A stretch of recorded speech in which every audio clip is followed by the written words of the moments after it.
మేము బయటకు వచ్చేలోపు పోలీసులు ఇక్కడ ఉన్నారు, కొంతమంది టీడీపీ గుండాలు అవతలు ఉన్నారు. సరే ఏం జరుగుతుందో మాకు అర్థం కాలేదు, అక్కడేమన్నా గొడవ అవుతుందా ఏంటో మాకు తెలియలేదు. మేము బయటకు వచ్చి ఏమవుతుందంటే సడన్గా రాగానే పోలీసులు అక్కడే నుంచొని చూస్తూ ఉన్నారు.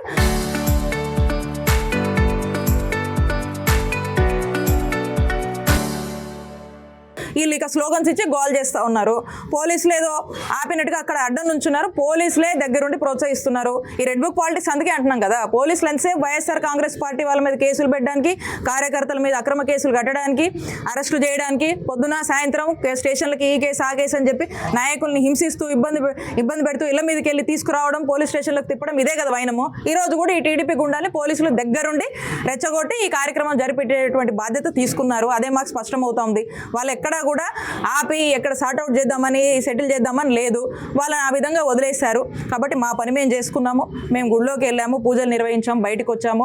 చంద్రబాబు నాయుడు గారికి ఇక్కడ ఉన్నటువంటి ఈ పత్తిపాటి పుల్లారావు కూడా ఆ వెంకన్న స్వామి ఖచ్చితంగా ఇలా చేస్తున్న పాపాలకు ప్రతిఫలం ఉంటుంది, ఆయన రూపంలో ప్రజల రూపంలో ఉంటుందని భావిస్తూ ఉన్నాం. కాకపోతే ఆ రిపోర్ట్ మేము మీకు పంపిస్తాము. క్లియర్గా ఎన్డీడీబీ స్పష్టం చేస్తూ ఉంది. ఈ ఛార్జ్ షీట్లో కూడా there is no lead detected అని చెప్పేసి ఉంది. ఆ పాయింట్స్ అన్నీ కూడా ఉన్నాయి, మీకు కావాలంటే అదొక కాపీ మీకు పంపిస్తాం, చూడండి.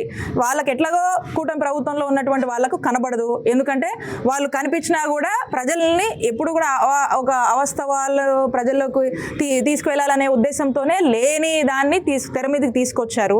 మరి ఈ రోజున కూడా వాళ్ళు డిఫెన్స్లో పడ్డారు కాబట్టి ఇంకా ప్రజల్ని నమ్మించేటువంటి ప్రయత్నం ఈ రోజు కూడా చేస్తూ ఉన్నారు. కాబట్టి ఆ వెంకన్న స్వామితో పెట్టుకున్న వాళ్ళ ఎవరు కూడా బాగుపడరు. ఈ దేవుళ్ళని రాజకీయాల్లోకి లాగి వీళ్ళ రాజకీయ ప్రయోజనాల కోసం చేస్తున్న వీళ్ళందరూ కూడా ఆ భగవంతుడే సమాధానం చెప్తాడు. Local to global news at your finger tips. మీ చేతిలో ఒక ఆయుధం. Download R TV app. Media legend Ravi Prakash is back.